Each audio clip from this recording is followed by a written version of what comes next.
Are you intimidated by the idea of making caramel chocolate apples? Honey child, don't worry, because I'm here to show you that you can make delicious and perfect caramel chocolate apples every time. In this video, I will show you step-by-step instructions on how to make the perfect caramel chocolate apples for birthday parties so you never have to worry about them turning out wrong. You can see the wax right here. So what you want to do is to keep wiping the apples down. You want to keep wiping that down. This is my candy apple cleaning process with lemon juice, baking soda, and salt. My candy apple cleaning method requires 1/4 cup of lemon juice, 2 tablespoons of baking soda, and 1 tablespoon of salt. Bring the water to a boil. Dip your Granny Smith apples in the boiling candy apple method for 6 seconds without dipping the entire apples. This is what causes bubbles on your candy apples and caramel apples. This can also cause your caramel to slide off your apples. So make sure you clean your apples the right way. I am going to use 1 cup of butter, and these are the half a stick. My butter is always soft because I sit it out on the counter for cookies and all kind of stuff that I bake all the time. Okay, let's melt this. I have my stove about 4.5. It's about 4.5. I add my 1 cup of brown sugar. So I have 1 cup of butter, 1 cup of brown sugar. Now I am going to add 1 cup of Karo. You can use any brand of light corn syrup, 1 cup of granulated sugar, and 1 cup of sweetened condensed milk. Since I use salted butter, I am not going to add a pinch of salt. If you use unsalted butter, go ahead and add a pinch of salt. My caramel is usually done in about 20 minutes when I have it on 4 or 4.5 on the stove. I never go to 5 because my caramel can burn easily. I mean, you really have to keep stirring, but you do have to keep stirring so your caramel doesn't burn or burn to the bottom of your pot. So keep stirring during your 20 minutes. Oh snap, I almost forgot my vanilla. So add a teaspoon or a teaspoon and a half. I'm pretty heavy-handed, so I usually do about a teaspoon and a half. Honey child, this is 5 minutes. 5 minutes into the game. Everything is incorporated. Everything is looking silky smooth.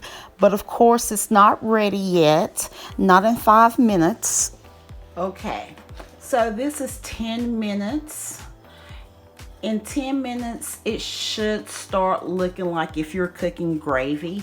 It should be that consistency. Your caramel should be boiling at this point. Do not turn it up. I mean, everybody's stove is different. So it's like now it's getting thick. You know, it's thickening up, just like gravy. Okay, so this is 15 minutes. We have about 5 more minutes. You can tell looking at the color and how thick this is getting that it's almost there. So we have about 5 more minutes. Like I said, it usually takes about 20 minutes. What you get me from Chick-fil-A? You got me the sandwich or the nuggets? You got me the sandwich or the nuggets? Oh, okay. So I have about 2 more minutes here. Let's see, at 12:22, it's 12:20, and you see it's pretty much done. It's 12:21. I have about 1 more minute. Okay, the caramel is ready. Take it off the stove in between 2:30 and 2:35 because the caramel is still cooking. It's still boiling, so I'm gonna let this cool. I'm gonna eat my sandwich real quick and let this cool. Just wash my hands. This caramel is so smooth. This is a smooth caramel.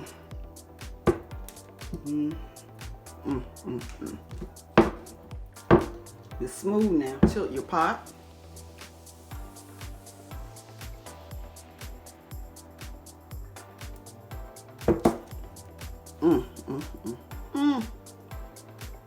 Have you tried this North Kakalaki 1 cup ingredient caramel recipe yet? If you haven't, you missing out on this good caramel. Comment down below and let me know if you have already tried this and let me know your results. Or if you're going to make this today, make sure you come back and let me know your great results.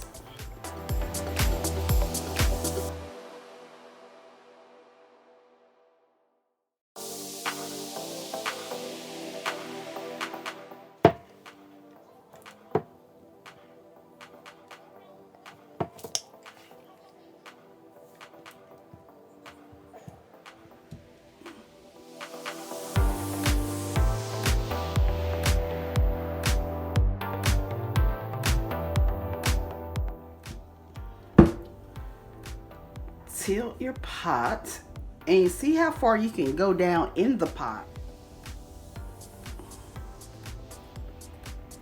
And this is like the perfect apple so you don't mess it up.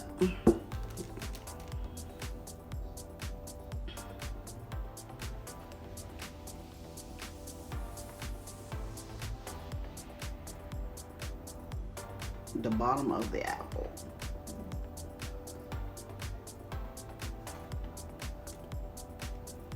Good. I'm gonna have some caramel left over.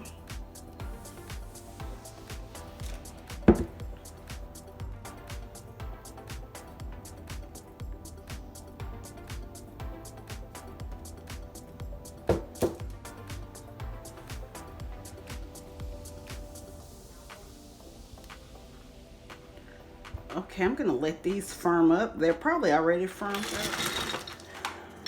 Ghirardelli. Got that good. So what I'm gonna do is put about 2 tablespoons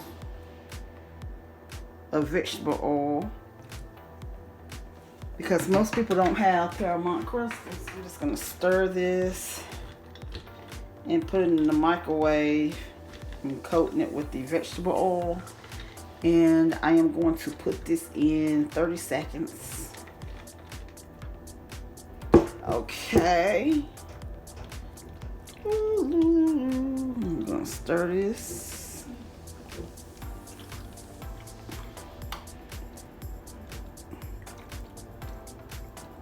And we're gonna do it one more 30 seconds. Okay.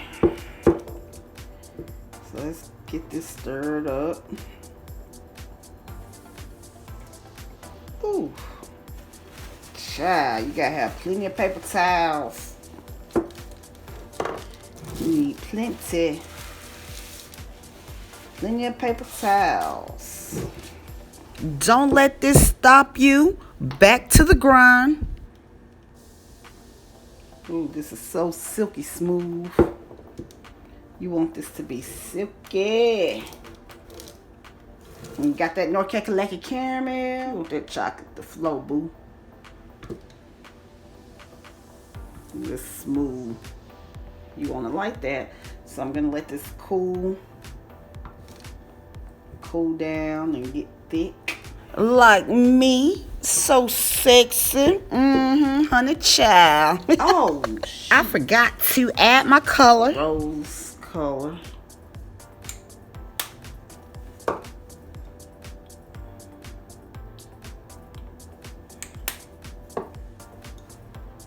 There we go. I'm using color meal. This is to color my chocolate. I do not use gel food coloring to color my chocolate. Make sure you stir this really good. Like right here, I have some white right here, so I need to go back and stir some more to make sure I incorporate this really well so everything will be that rose pink color. I will let my chocolate cool down for about 20-25 minutes and then come back and dip my caramel apples. Dip your apple like that. You don't have to press down and bring it up without touching the glass. And then you can see all that chocolate just dripping. And what you want to do is take your caramel chocolate apple and scrape the extra chocolate on the side like that, like what I'm doing here. No caramel is going to fall off. This caramel firms up pretty good. So here's your caramel chocolate apple. Come over here and make sure the apple is great. Even with this apple that I just scraped, I still have chocolate coming down. So I'm gonna scrape more time. This prevents your caramel chocolate apples from having the extra chocolate on the bottom. I like my caramel chocolate apples and my candy apples to look perfect. I just don't like that extra candy or extra chocolate on the bottom.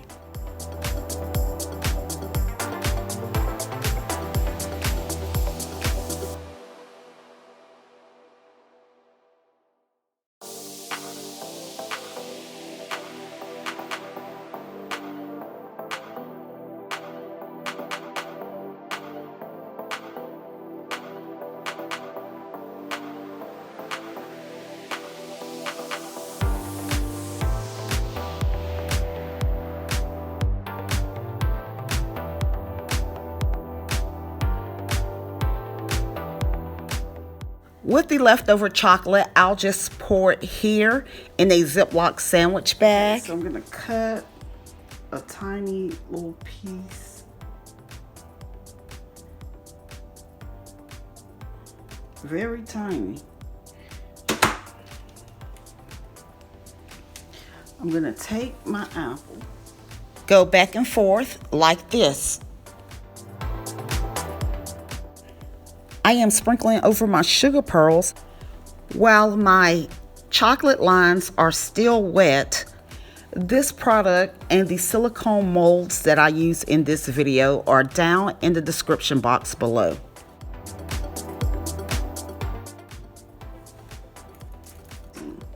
So I'm gonna take my fondant and I'm just gonna put my fondant down here inside the mold. Like this, but my fondant is not sticky, so I don't have to use this Gum-Tex powder right now. I am using this fondant tool to scrape off any extra fondant. I apply Gum-Tex powder because my fondant did get a little sticky.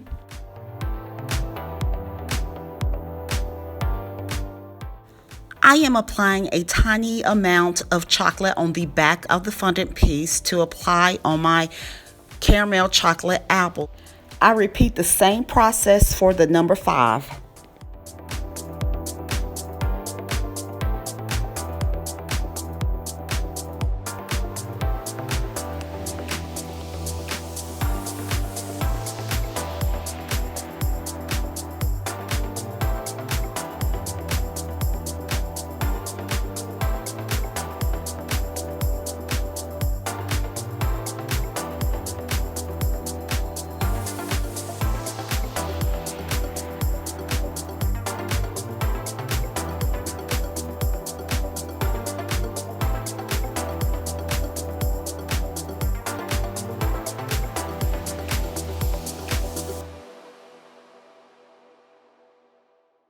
We're going to use a smaller rose here.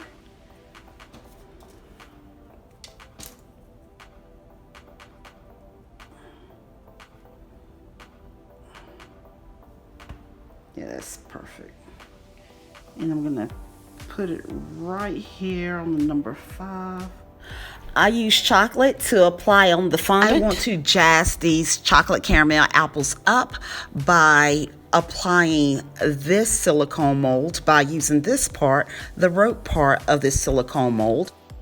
I roll the fondant up in my hands to get it thin enough to fit inside the silicone mold. Any extra fondant, I just scrape it off with my fondant tool.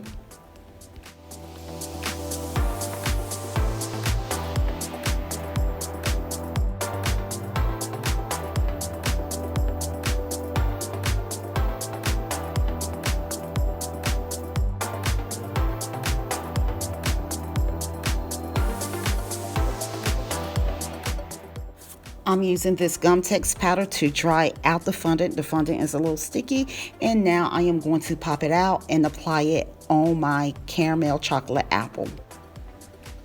I attach a candy apple bow on the candy apple stick by applying a small amount of hot glue on the back of the candy apple bow and attach it to the candy apple stick. For more bow tutorials, you can click on the link up above on the right side of your screen. If you have enjoyed this candy apple tutorial, make sure you stay tuned to watch my next candy apple tutorials coming up right here on Candy Apple TV. I'll see you in a few seconds over in my next video.